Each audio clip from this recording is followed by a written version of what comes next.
So what's the feedback been? What are you hearing? How's it going? Are you getting, I mean, the feedback's been great. I think the audience has really responded. Our ratings have been great.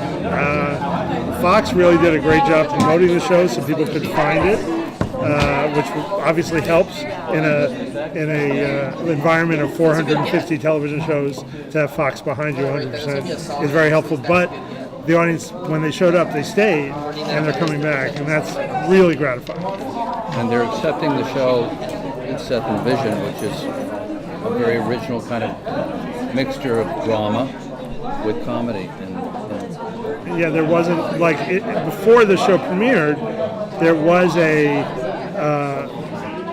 difficulty to explain what is this genre, where does this fit? We did this at Comic-Con San Diego. We did these roundtables, and it was absurd because the show hadn't premiered. So we're just like, well, you have to see it. There was, and it's interesting because the audience went with it. The audience does not have any trouble getting what the show is. It's entertaining.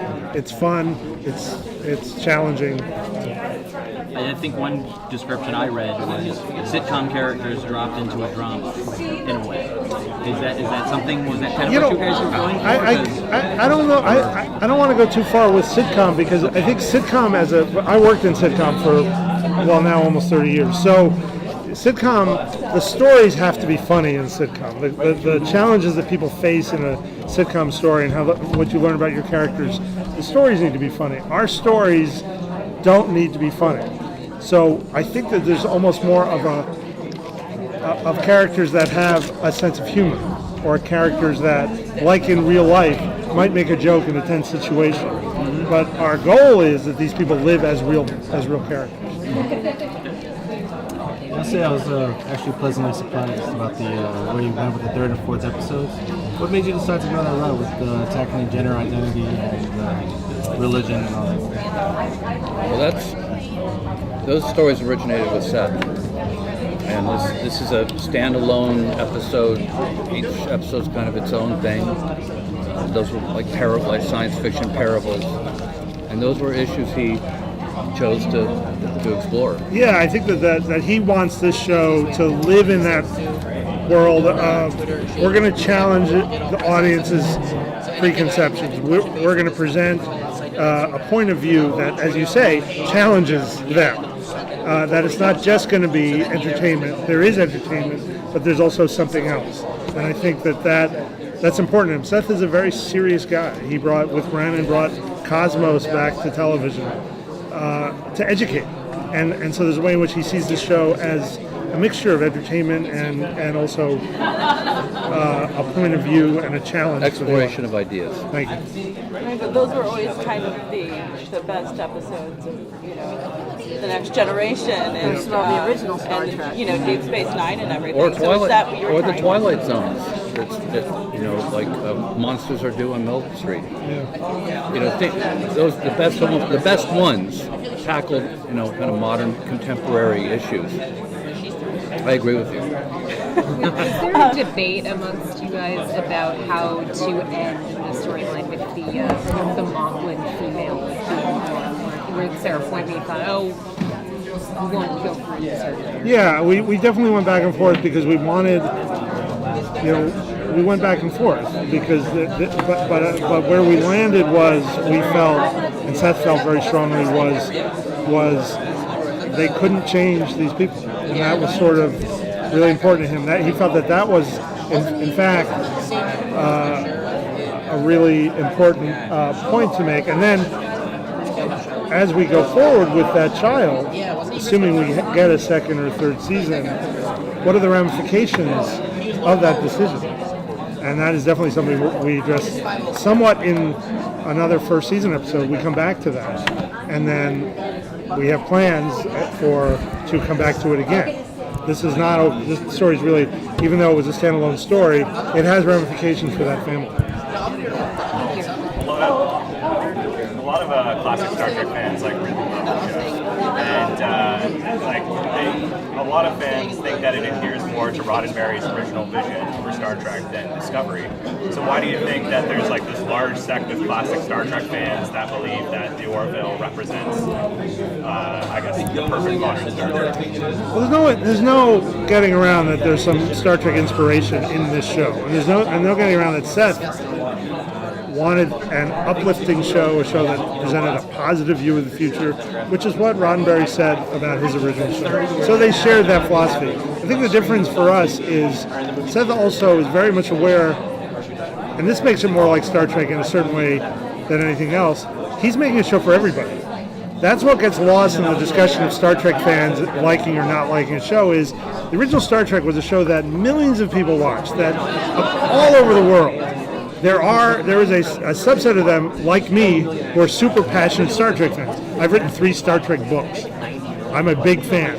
But we represent a really small, tiny part of the audience of people who watch that show. And Seth wanted to do a show that was for everybody.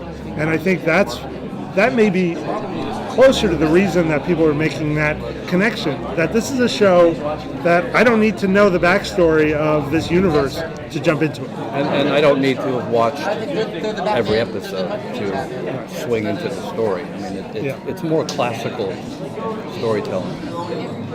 Do you talk about getting Liam Neeson and Charlize Theron for the episodes, and how, difficult to get them, or and also if you can, I don't know if you can tease any other guest stars in the future episodes. Well, Charlize and Liam were both in Seth's Western A Million Ways to Die in the West. They love Seth. They love that experience working with Seth. They're close friends of Seth. So he asked a favor, and they happily. Charlize, she jumped into that and was there every day and worked her ass off. That was a real experience to get to see a professional. An Oscar-winning actress talking about the inertial dampers being offline. It was just like, she's above this. Right. Liam was harder to get in terms of we had to schedule his shoot the town that he was in, but he was, again, that was a great moment when he's on screen. That's a great TV moment to see that guy. Suddenly, the power of that actor bring that moment home. So it wasn't difficult because they love working with Seth. There are some little surprises along the way that we don't want to give away. Yeah, a few more. We're not going to talk about it. What was really amazing about making the show? So you are working here. She's watching. I'm sorry, ask your question. Go ahead. What was the thing that was really amazing about making the show and working with the whole entire cast? I think that Seth brought together this cast and this crew and these writers, and he had a vision, and then he collaborated with all these people and added their visions to his vision. They worked in his world, and to see it start from a script, when you start from seeing his script, and then seeing it brought to life and finished. Still as a fan, I'm such a fan of television, a fan of science fiction, to get to be a part of that creation and watching everybody's contribution and working together. That's amazing. I don't know if you ever answered that question. Couldn't have said better. It does feel like Seth brought, it's very familial. It's like a family, because everyone has a relationship with Seth. And that's unique. I've never been on a show like that. He really wants that sort of one-on-one with everybody, and he's a true genius. I don't use that word lightly. I've worked with him now for 18 years. He's a genius, but he's also an amazing collaborator. Who is very tolerant. Brannon, I was wondering, having worked on the Trek franchise itself, is the approach to story similar to what you're doing with the Orville, or Was there, did they approach the story a little bit differently? Or what are the, I guess, compare and contrast, I guess, maybe they... Because you're 12 and over, it's fine. It's the coming up with the story idea. The idea for a storyline is the hardest part. And it's similar only in that they're standalone tales about a crew in space. It's really just whatever you can think of. And one of the things that is akin to Next Generation, that reminds me most of it, is that you don't know what an episode's going to be. It could be a time travel episode. It could be a western. It could you never know. And that's a very appealing thing that's set kind of mandate. Like I'm going to do a variety of shows.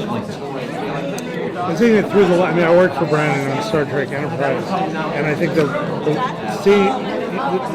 big similarity to the way we break stories to that. And then everything is through the Seth's lens.